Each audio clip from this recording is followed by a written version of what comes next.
jadi seorang koruptor sebagai pertanggungjawaban moral. Saya mau minta klarifikasi, ini tanggung jawab siapa? Bapak malu nggak sih? Apakah saya dengar permintaan maaf yang benar? Orang-orang menjadi korban.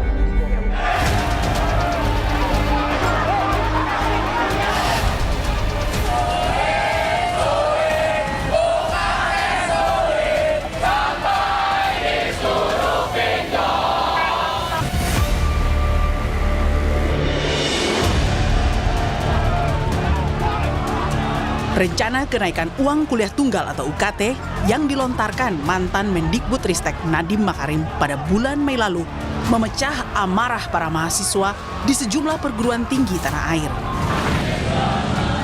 Mahasiswa bergerak turun ke jalan, memperjuangkan hak mereka meraih pendidikan dengan biaya kuliah yang wajar. Merasa aksi demonya tak digubris sang menteri, para mahasiswa pun memutuskan mengadu ke Komisi 10 DPR. Bahwasanya sebelumnya Fakultas Kedokteran tahun sebelumnya adalah 25 juta, hari ini di tahun 2024 mencapai 200 juta, yang dimana naiknya 8 kali lipat lebih, Bapak. Teman-teman kebidanan, hari ini di UNS ketika masuk kedokteran IP paling rendah adalah 125 juta, yang dimana naiknya 5 kali lipat. PGSD IP-nya mencapai 45 juta. Coba bayangkan, Indonesia kekurangan guru. Ironisnya, solusi soal UKT mahal ini seakan buntu.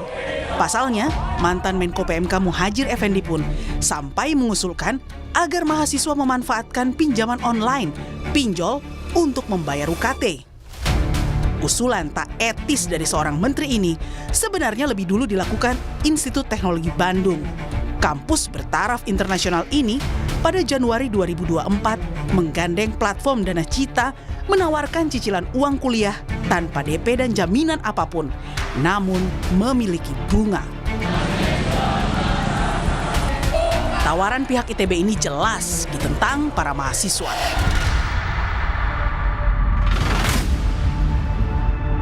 Belum selesai persoalan UKT yang mencekik, sorotan soal obral gelar akademik perguruan tinggi tak luput mencoreng nama baik kampus-kampus besar.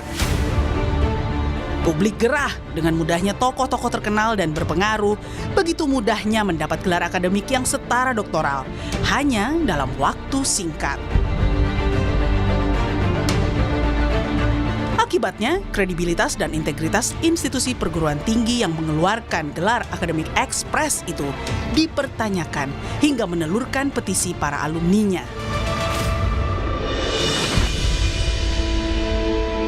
Hingga yang tak kalah menyedihkan ketika kabar duka datang dari Fakultas Kedokteran Universitas Diponegoro.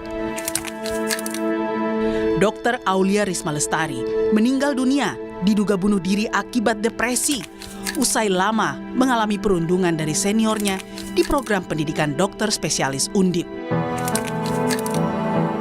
Berbagai bentuk perundungan itu mulai dari bekerja overtime hingga diwajibkan membayar iuran sebesar 20 hingga 40 juta per bulan selama 6 bulan pertama.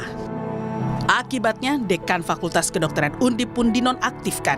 Pihak kampus yang sebelumnya tegas membantah ada aksi bullying akhirnya meminta maaf dan berjanji melakukan evaluasi. Dengan demikian, kami memohon maaf kepada masyarakat terutama, dan kami mengakui bahwa di dalam sistem pendidikan dokter spesialis di internal kami terjadi praktek-praktek atau kasus-kasus perundungan. Hingga yang teranyar, pembekuan Badan Eksekutif Mahasiswa Visip UNER usai aksi papan ucapan selamat dengan kalimat satir atas pelantikan Presiden Prabowo dan Wakil Presiden Gibran Rakabuming Raka. Namun pembekuan BEM Visip UNER akhirnya dicabut usai Mendikti Saintek Satrio Brojonegoro meminta langsung ke Rektor Universitas Erlangga. Yang disampaikan Prof. Bagong tadi bahwasanya Prof. Bagong keberatan dengan diksi-diksi yang akhirnya itu menciderai marwah fisik. Ya, jadi kedepannya karena kami periodenya tinggal 2 bulan ya, kedepannya teman-teman Kostrad menggunakan diksi yang seperti saya sampaikan di awal, bahwasanya kami tetap kritis, kami tetap tegas, dan kami tetap berani dalam penggunaan diksi-diksi. Seperti itu. Merdeka! Kacaunya persoalan di dunia kampus, kini penyelesaiannya bertumpu pada kementerian yang secara khusus dibentuk Presiden Prabowo. Adalah Profesor Satrio Sumantri Brodjonegoro yang dipercaya Prabowo menahkodai Kementerian Pendidikan Tinggi, Sains dan Teknologi. Satrio yang meraih gelar PhD Teknik Mesin dari University of California, Amerika Serikat, adalah putra dari tokoh pendidikan nasional Sumantri Brodjonegoro. Sang ayah, Profesor Sumantri, pernah menjabat sebagai Menteri Pendidikan dan Kebudayaan di tahun 1973 dan juga pernah menjadi Rektor Universitas Indonesia di tahun 1964 hingga 1973. Profesor Sumantri juga tercatat ikut membidani lahirnya Institusi Teknologi Bandung. Memiliki latar belakang DNA keluarga pendidik, kini gebrakan solusi sang menteri dinanti jutaan mahasiswa Indonesia.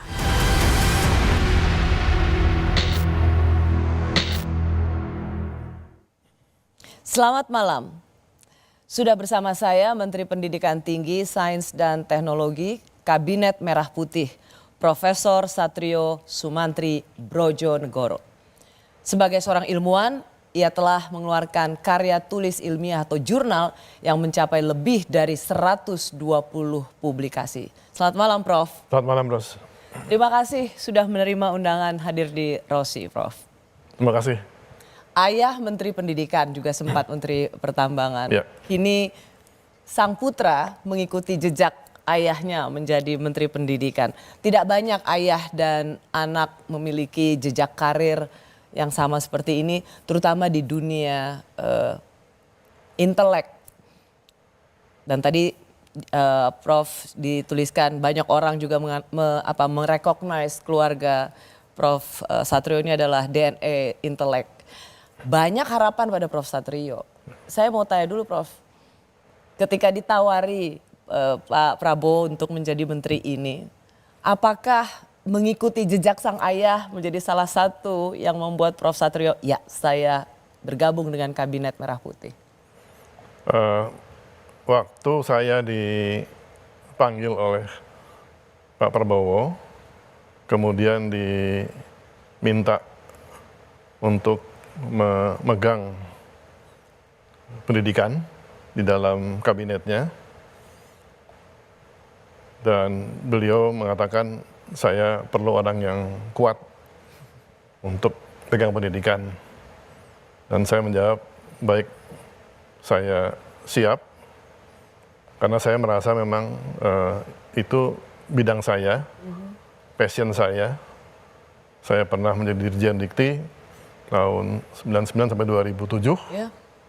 Jadi waktu diberi tugas oleh Pak Prabowo, saya katakan saya siap dalam hati karena saya sudah punya lah pengalaman, jadi tidak mulai dari nol. Karena beliau bilang, ya saya perlu orang yang langsung kerja, ya, nggak belajar dulu, nggak lihat-lihat dulu gitu loh. Saya katakan saya sanggup, Pak. Saya memang pernah Dirjen Dikti yang lalu gitu. Beliau juga, ya saya tahu kamu pernah jadi Dirjen Dikti dulu. Yeah. Jadi somehow itu cocok gitu loh at the time. Saya terima karena memang itu passion saya, dan saya insya Allah bisa menjalankannya dengan baik. Dulu sempat terdengar kabar dari last name Brodjonegoro yang akan jadi menteri itu bernama Pak Bambang Brodjonegoro yang pernah menjadi menteri. Itu adik bungsunya Prof Satrio ya? Adik kami bertiga, saya paling tua, Bambang paling kecil. Nah, saya dengan Bambang terpaut 10 tahun. Oh, orang bilang ini emang keluarga pinter. Ya, yang menilai masyarakat lah. Nah, ini kemudian begitu banyak harapan pada Prof Satrio di Kementerian Pendidikan Tinggi, Sains dan Teknologi ini. Ini dipisah dan Prof. Satrio mendapat tugas untuk lebih fokus pada pendidikan tinggi sains dan teknologi. Sebelumnya sebenarnya nomenklatur ini pernah dipisah di periode pertama Presiden Jokowi, lalu digabung lagi dan kemudian sekarang dipisah lagi. Apa sebenarnya menurut Prof ini pergantian model demi model atau nomenklatur ini apakah baik bagi dunia pendidikan?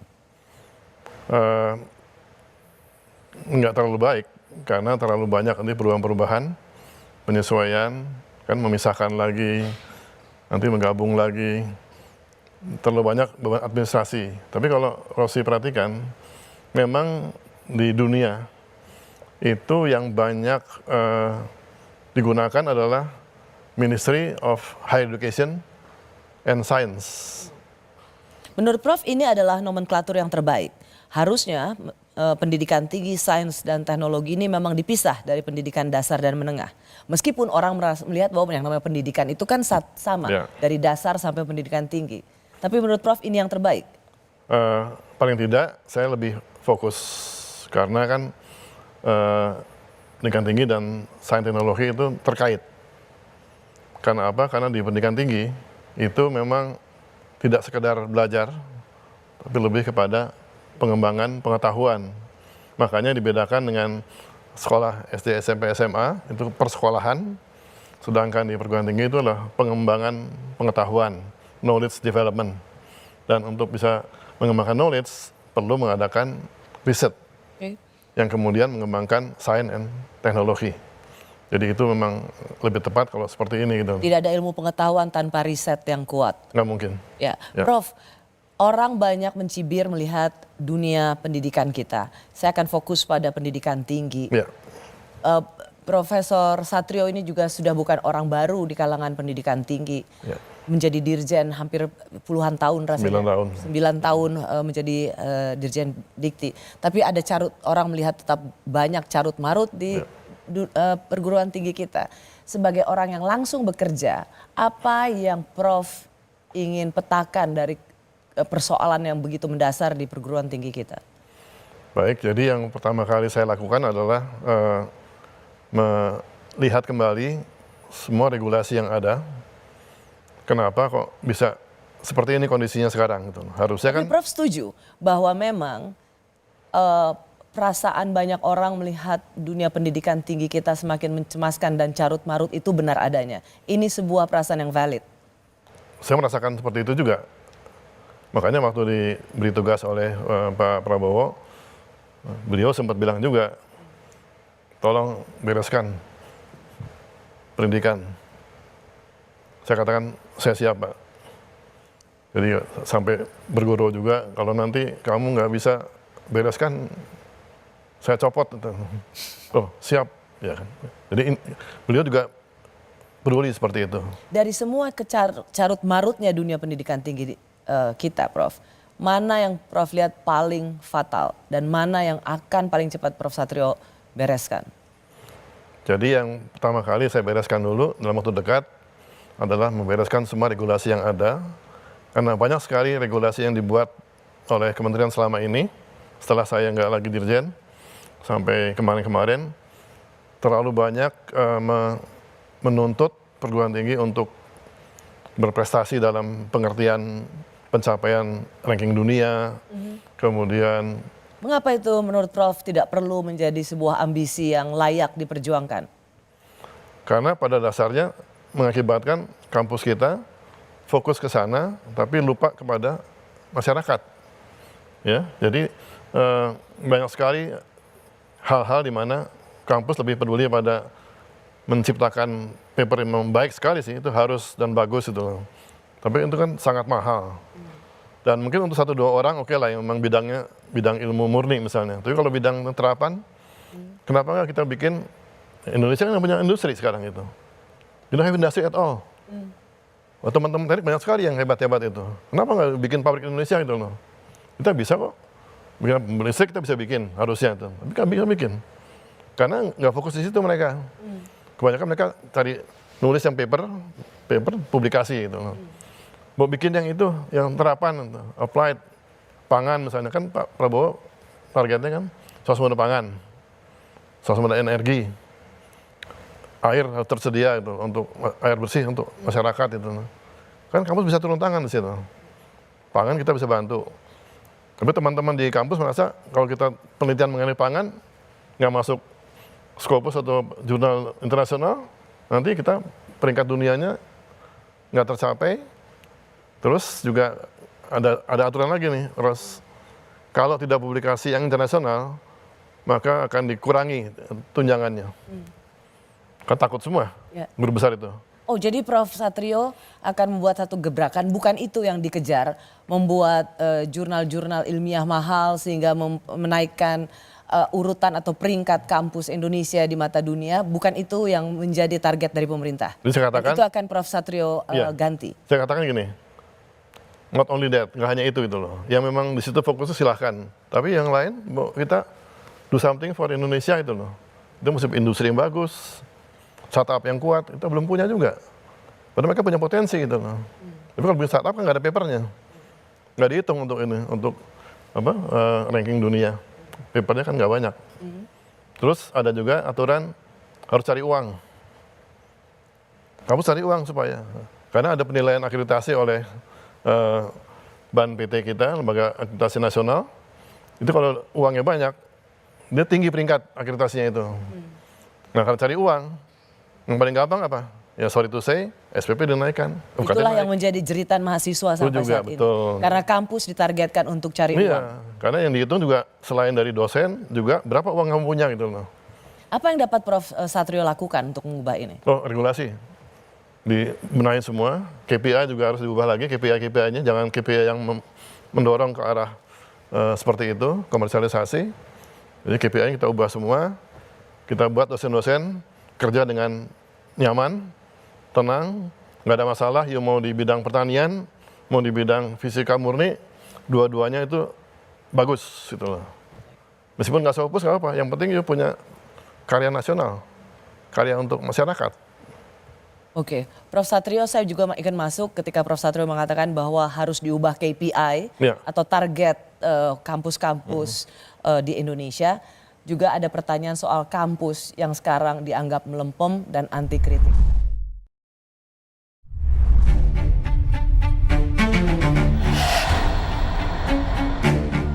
Dari orang luar ada berapa? Oh. Ada. Orang tidak dikenal ya. Orang tidak dikenal.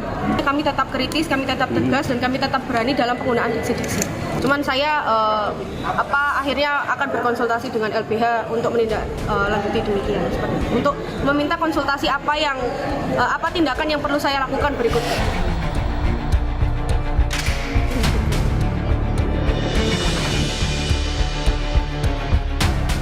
Pembungkaman suara kritis kampus jelas masih membayangi para mahasiswa. Terbaru, pembekuan BEM Visip Universitas Airlangga oleh Dekanat Visip UNER memicu polemik. Pembungkaman yang disebabkan aksi ucapan selamat atas dilantiknya Presiden Prabowo dan Wapres Gibran lewat sebuah papan ucapan yang berkalimat satir. Papan ucapan BEM Visip UNER ini dipasang di Taman Barat Visip pada 22 Oktober hingga viral di media sosial. 3 hari kemudian pada Jumat 25 Oktober, Dekan Visip UNER pun mengeluarkan surat pembekuan kepengurusan BEM di fakultas. Merasa suara kritis di lingkungan kampusnya terbungkam, sejumlah kalangan pun protes dan meminta pembekuan BEM dicabut. Hingga Senin 28 Oktober, surat pembekuan pun akhirnya dicabut atas permintaan Menteri Pendidikan Tinggi, Sains dan Teknologi Satrio Brojonegoro.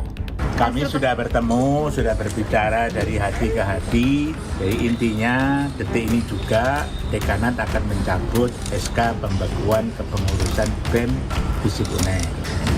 Bahwasanya ya BEM Visip akan tetap kritis ke depannya dengan itu tadi tidak keluar dari koridor akademik, dan karangan bunga yang kemarin memang bentuk ekspresi dari teman-teman Kementerian Politik dan Kajian Strategis, dan itu memang di bawah BEM Visip seperti itu teman-teman. BEM Visip harus tegap, harus kuat, dan harus tetap berani ke depannya, harus mempertahankan nilai-nilai kekritisannya dengan tidak meninggalkan nilai-nilai akademis itu tadi. Pembungkaman kampus terhadap suara kritis mahasiswanya adalah tindakan yang bertentangan dengan nilai demokrasi. Memiliki kaum terpelajari yang peka dan berani atas ketidakberesan sebuah kepemimpinan justru menjadi indikator bahwa perguruan tinggi itu berhasil menelurkan calon penerus bangsa.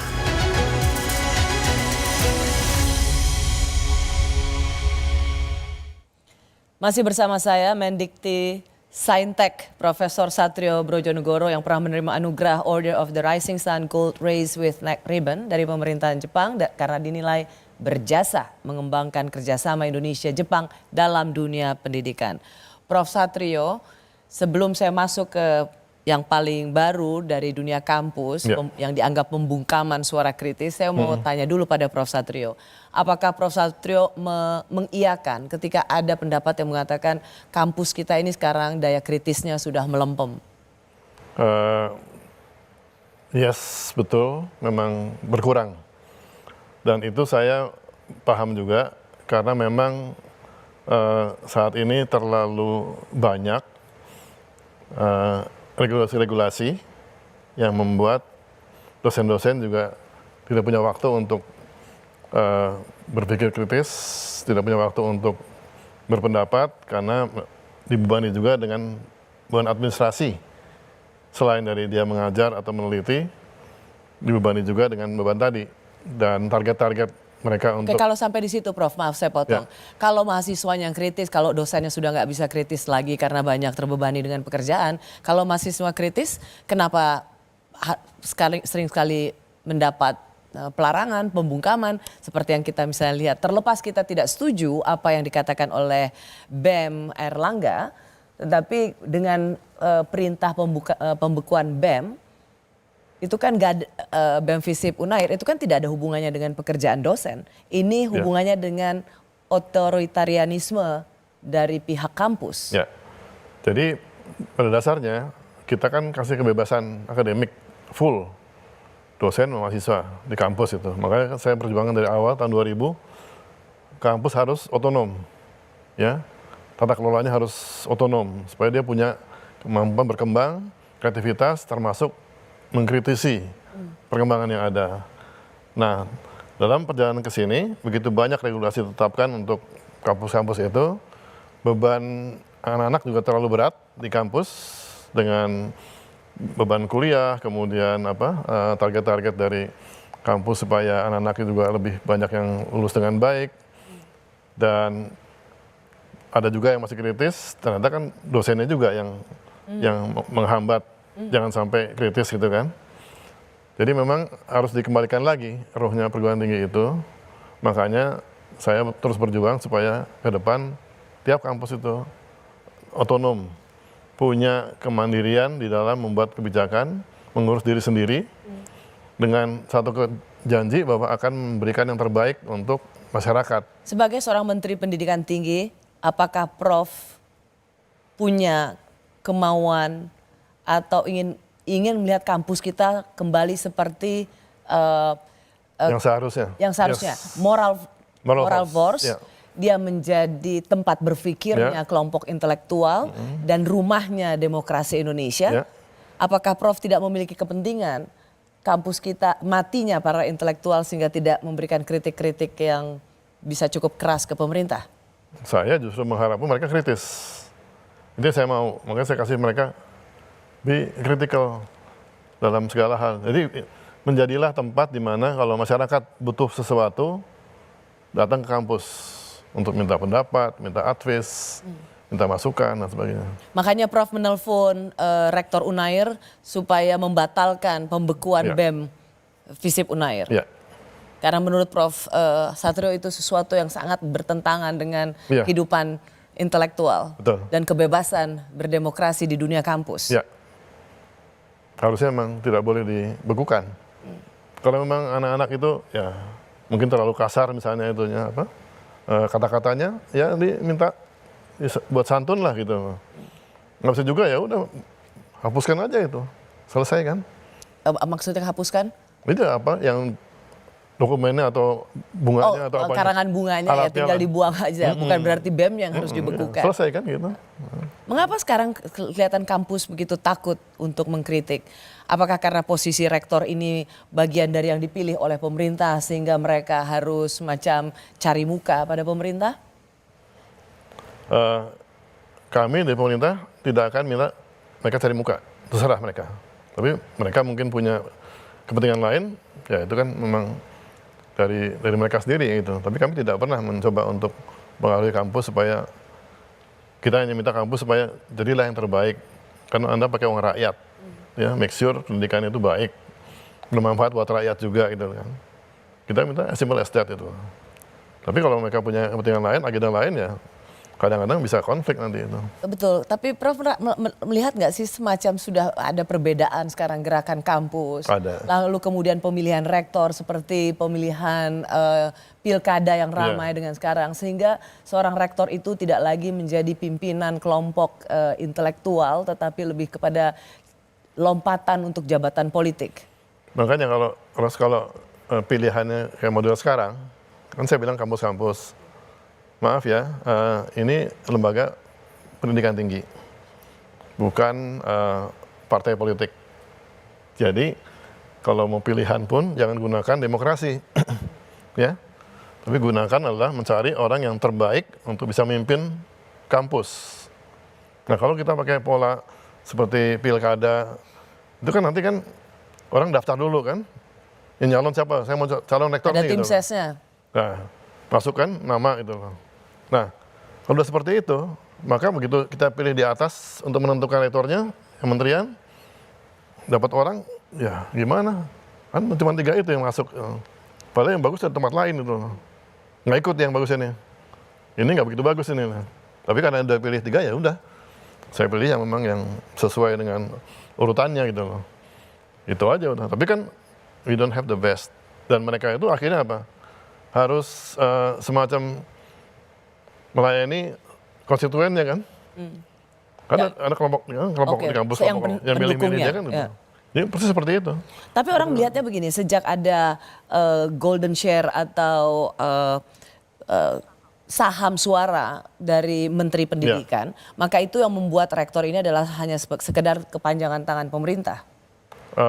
Bisa dianggap seperti itu, kecuali menterinya itu wise. Memang dia dikasih bobot lebih. Karena apa? Memang pemerintah tanggung jawab terhadap perguruan tinggi itu. Perguruan tinggi negeri, badan hukum, milik pemerintah harus tanggung jawab. Maka menteri dikasihlah bobot itu lebih besar daripada yang lain. Nah, tapi kalau kita di orang akademisi, kalau kita wise, ya nggak usah kita pakai itu, yang lebihnya itu. Sama halnya dengan yang lain. Ya. Ya, kayak kemarin saya dapat surat dari Politeknik di Maluku, di Ambon, pilihan direktur Politeknik, nyuruh saya, Pak Menteri kita mau pilihan Politeknik, mohon bisa hadir untuk memberikan suara 30%. Saya jawab tuh, silakan pilih, saya nggak pakai suara saya. Wow. Dipilih ya, on your own. Dah gitu aja. Jadi Prof Satrio akan meskipun aturannya ada, tapi akan membuat tradisi baru bahwa biarlah pemilihan rektor itu menurut senatnya aja atau MBA-nya. Sesuai dengan kapasitas dan keahliannya. Iya. Baik. Terima Artinya kasih. saya tidak berpihak gitu loh. Ya.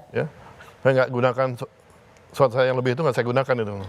Sama aja dengan yang lain. Ada komitmen ya Prof untuk bahwa mengembalikan lagi kampus kita menjadi tempat kelompok intelektual yang dengan gagasan yang hidup dan tetap kritis. Sayang Roh, sebab kita tempat saya sekolah dulu di Amerika, di Berkeley, cuma 30 PhD-nya.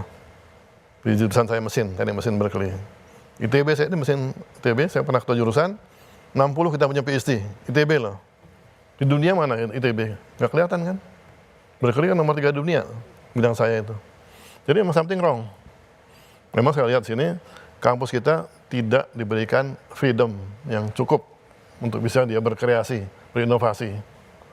Semua diatur semua oleh regulasi ini. Kurikulum diatur, semua diatur itu kan. Nah saya mau beresin lagi nih. Ya. Semoga di tangan Prof Satrio kita tidak lagi mendengar matinya kaum intelektual. Ya sayang tuh.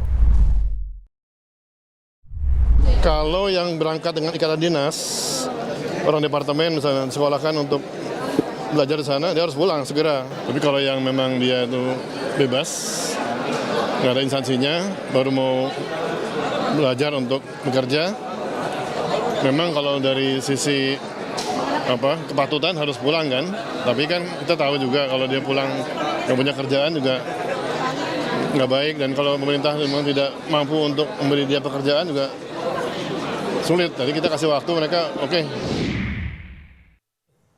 Masih bersama saya, Mendikti Saintek, Profesor Satrio Brojonegoro. Prof, saya mau minta klarifikasi. Ya. Tadi sudah kita dengar Prof mengatakan soal LPDP, Ya. beasiswa bahwa kalau ikatan dinas ya, tetapi buat yang publik tidak apa-apa tidak pulang. Ini bertentangan dengan apa yang selalu dikatakan oleh Kementerian Keuangan Ya.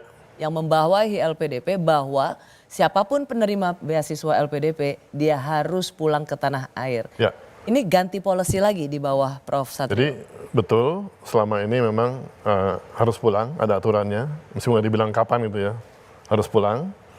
Nah, ke depan ini ada sedikit penyesuaian karena Bapak Presiden juga minta saya diantaranya juga untuk menyiapkan talenta-talenta bidang STEM. Oke, sorry Prof. Jadi benar ya, memang anak-anak penerima beasiswa LPDP nggak harus pulang?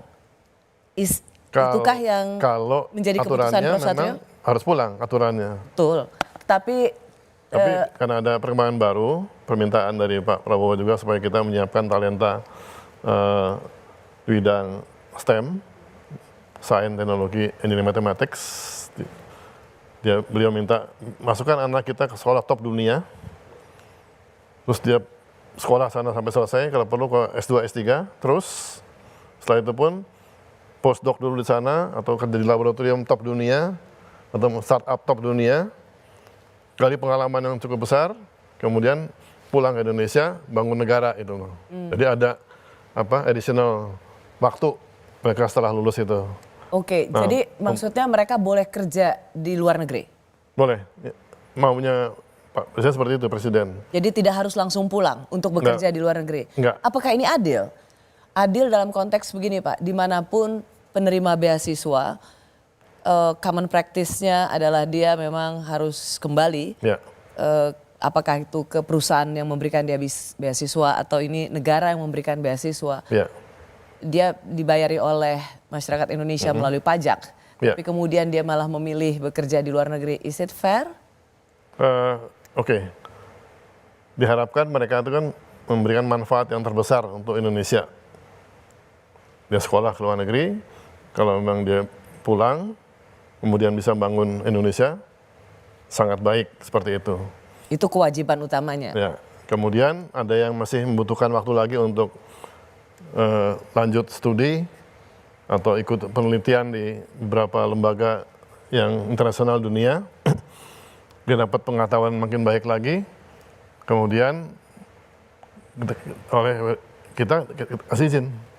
LPDP, silakan kamu. Berapa tahun mau tinggal di sana?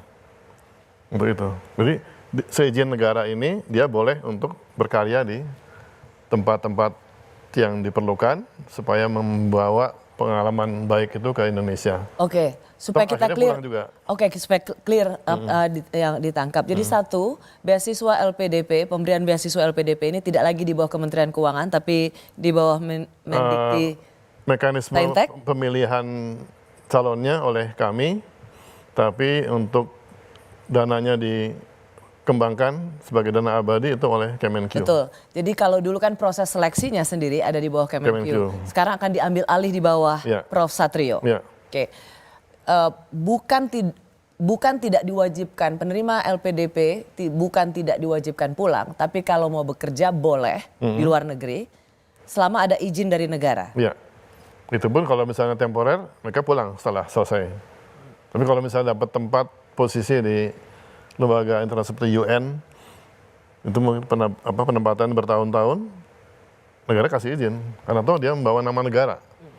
Karena Indonesia ini sekarang di dunia internasional sangat sedikit loh yang berperan di UN, lembaga top dunia tuh Sedikit sekali orang gitu. Jadi konteks boleh bekerja di luar itu adalah justru Untuk supaya dia kepentingan. makin mengembangkan dirinya sendiri, membanggakan juga Indonesia, ya. dan setelah itu dia baru bisa pulang supaya dia mendapat experience atau pengalaman kerja yang lengkap di tempat yang bergengsi. Itu satu. Oke. Yang kedua, Prof, kritik pada penerima beasiswa LPDP ini, apakah ada beasiswa diberikan pada mereka dari keluarga mampu, bahkan banyak terindikasi dari keluarga yang kaya yang bisa menyekolahkan anaknya di luar negeri. Apakah policy ini juga akan dikoreksi di bawah Kementerian Prof Satrio? Iya, kita akan koreksi. Paling tidak sebetulnya kita punya 2 skema beasiswa sebetulnya di kementerian itu. Yang LPDP, kemudian ada lagi yang di kementerian yang itu afirmasinya untuk yang tidak mampu oleh yang di kementerian itu. Ya, tetapi kan esensinya beasiswa itu justru diberikan pada anak pintar dan juga anak yang tidak dari keluarga yang tidak memiliki kemampuan finansial yang cukup untuk menyekolahkan. Kalau beasiswa itu diberikan bagi keluarga yang sebenarnya mampu, di mana keadilan itu? Jadi mungkin pengertian beasiswanya ya, Mas. Jadi kan ada yang memang sifatnya itu adalah penghargaan dari capaian dia. Ada yang memang itu membantu dia untuk bisa mencapai momen lebih baik. Karena yang saya alami juga selama ini tidak mudah mencari orang yang memang pintar tapi tidak mampu. Sangat sedikit karena Pintar tidak mampu. Karena dari kecil dia sudah memang tidak mampu, sulit sekali bersaing dengan yang mampu. Ya, jadi saya melihat, kita bagi 2 aja. Ada yang prestasi, ada yang memang afirmasi. Yang nggak mampu kita bantu, meskipun dia mungkin nilainya nggak begitu bagus itu ya, kita bantu dia. Yang penting dia sekolah gitu.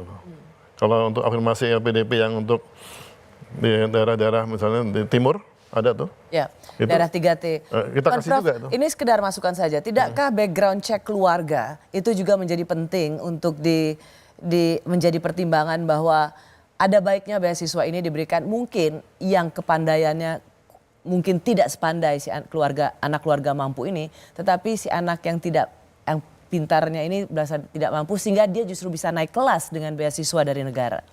Tidakkah background check keluarga juga penting menjadi pertimbangan apakah seorang anak boleh mendapat beasiswa atau tidak? Buat apa memberikan uang beasiswa pada anak orang kaya? Nah, mungkin harus kita benahi nanti di LPDP itunya regulasinya gitu. Karena memang dari awal LPDP didirikan itu kan untuk memberikan beasiswa untuk ke luar negeri. Dan itu luar negeri juga sekolah-sekolah yang di top dunia di luar negeri gitu loh. Ya. Sehingga waktu seleksi itu mereka daftar semua, begitu lulus tes, kemudian diterima di perguruan tinggi di luar negeri, dia dikasih beasiswa. Tapi itu tidak menjawab pertanyaan saya, Prof. Lebih kepada pertanyaan banyak anak muda yang tercermin di social media bahwa LPDP ini juga diberikan pada anak orang kaya yang sekolah di luar negeri, yang liburannya juga tiap hari, yang liburannya juga bisa keluar negeri dengan uang orang tuanya. Lebih baik ini diberikan pada mereka yang tidak punya kemampuan finansial cukup untuk sekolah lebih tinggi. Sekedar masukan, Prof. Tidak perlu harus jawab sekarang. Baik.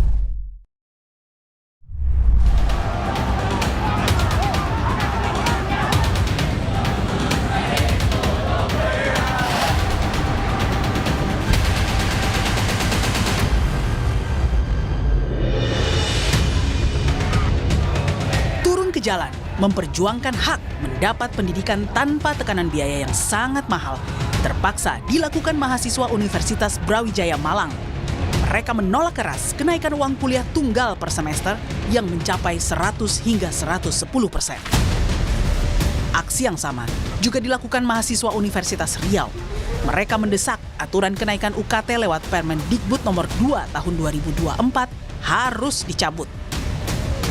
Melalui perwakilannya, mahasiswa sampaikan keluhannya di rapat dengar pendapat Komisi 10 DPR pada bulan Mei lalu.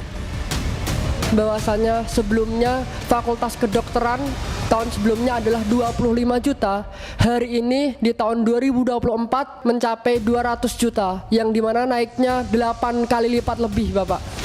Teman-teman kebidanan Hari ini di UNS ketika masuk kedokteran IP paling rendah adalah 125 juta, yang dimana naiknya 5 kali lipat. PGSD IP-nya mencapai 45 juta. Coba bayangkan Indonesia kekurangan guru.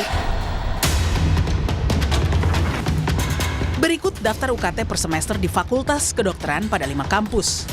Tertinggi ada pada UIN Syarif Hidayatullah Jakarta yang mencapai 50 juta per semesternya. Termahal kedua ada di Unhas Makassar dengan UKT untuk kedokteran dan kedokteran gigi mencapai 41,12 juta per semester. Selanjutnya di USU Medan dengan UKT kedokterannya sekitar 32,5 juta. Kemudian UGM sebesar 30 juta per semester dan kedokteran UNER dengan UKT sebesar 25 juta per semester. Imbas dari kerasnya penolakan kenaikan UKT ini, Komisi 10 DPR memanggil Nadiem Makarim yang saat itu menjabat Mendikbudristek. Dan kami Kemendikbudristek telah mengambil keputusan untuk membatalkan kenaikan UKT di tahun ini dan kami akan merevaluasi semua permintaan peningkatan UKT dari PTN-PTN. Dalam situasi tercekik, pemerintah bukannya mencarikan solusi terbaik. Mahasiswa malah diusulkan memanfaatkan pinjaman online untuk membayar UKT oleh seorang menteri kala itu. Pokoknya ada semua inisiatif baik untuk membantu kesulitan mahasiswa harus kita dukung. Termasuk pinjol asal itu resmi. Itu buktinya itu ada kampus bagus di DKI kan sudah kerjasama tuh untuk memberikan bantuan mahasiswa melalui pinjol kan. Nggak ada masalah sebetulnya. Belum selesai dengan UKT yang mencekik, mahasiswa dan publik kembali dibuat geleng-geleng kepala dengan mudahnya kampus memberikan gelar akademi selevel doktoral dalam kurun waktu yang sangat singkat. Akibatnya, sebuah ikatan alumni mencetuskan petisi tolak komersialisasi gelar doktor, pertahankan integritas akademik di laman change.org. Petisi ini sebagai bentuk keprihatinan dan keberatan para alumni atas dugaan praktik komersialisasi dalam proses penyelesaian studi doktoral di perguruan tinggi. Masih bersama saya Mendikti Saintek, Profesor Satrio Brojonegoro. Prof, kita ada dua yang ingin saya tanyakan pada Prof yang tadi sudah kita lihat soal UKT yang mahal. Sedih rasanya melihat mahasiswa harus mengadu dengan kondisi uang kuliah mereka yang begitu mahal. Lalu kemudian soal gelar doktor. Saya mau masuk dulu ke soal bagaimana UKT kita ini bisa tidak terlalu mahal atau terjangkau bagi keluarga-keluarga Indonesia. Di dalam peraturan untuk perguruan tinggi yang milik pemerintah negeri atau PTNBH sudah ada ketentuan mengenai UKT. Ada beberapa kategori UKT itu supaya ada pemahaman subsidi silang. Yang mampu membayar lebih mahal, yang tidak mampu membayar lebih kecil atau kalau perlu. Itu tidak terjadi sepertinya Pak. Yang terjadi adalah semuanya dapat UKT yang mahal sehingga disebut kampus itu udah komersialisasi. So jadi, what went wrong? What went wrong karena rektornya menetapkan UKT tidak mengikuti skema yang ditetapkan di kementerian. Ada 5 atau 4 tahap atau 4 tingkatan. Diambil yang paling tinggi. Dalih dari rektornya karena kekurangan dana untuk operasional perguruan tinggi. Itu bisa diterima atau enggak? Sebetulnya kalau mau mengajukan untuk tambahan, bisa mengajukan kalau kurang betul ya. Nah, tapi memang juga terjadi banyak di mana-mana inefisiensi dari penyelenggaraan perguruan tinggi masing-masing. Dan itu ditimpakan pada mahasiswa? Dan beban yang dipikul, yang paling mudah tambahan ya lewat UKT-nya mahasiswa, karena yang lain kan susah dia cari uang. Sampai, sorry ya Prof ya, kan miris gitu. Ketika UKT mahal, kemudian ada kampus yang mengatakan bahwa ya nggak apa-apa pinjol gitu. Dan seorang menteri juga pernah bilang ya nggak apa-apa mahasiswa kalau untuk membayar UKT pinjol. Ini tragedi sih. Ketika mahasiswa menjerit karena uang kuliah tunggal mereka mahal dan kemudian seolah ya nggak apa-apa pinjaman online dulu. Ya. Sebetulnya pinjol itu saya sama sekali tidak setuju. Itu tidak pantas oleh mahasiswa. Karena mereka kan kalau nggak kekurangan dana nggak mungkin ambil pinjol kan. Nah, sebetulnya di tiap kampus kan ada skema untuk beasiswa tadi Rosi bilang. Yang nggak punya uang bisa minta beasiswa ke kampusnya masing-masing. Kampus minta pada pemerintah tambahan beasiswa. Kita pasti kasih kalau memang sudah betul dan toh negara punya uang. Saya katakan di mana-mana pada anak-anak itu. Kalian kalau memang mau kuliah, kalau memang betul-betul ingin kuliah, negara punya uang, bisa bantu. Tapi kan lewat proses dulu gitu loh. Jadi kalau anak yang nggak punya, mohon ke perguruan tinggi minta beasiswa misalnya, atau minta bantuan atau apa. Setelah itu kan nanti ajukan kepada kami bantu. Jadi daripada pakai pinjol, mendingan minta beasiswa ke perguruan tingginya gitu loh. Apa janji Bapak untuk UKT ini? Karena ada sinyal bahwa UKT ini akan tetap naik tapi hanya sekedar ditunda. Kalau masih dalam koridor yang ada, mungkin nggak ada masalah.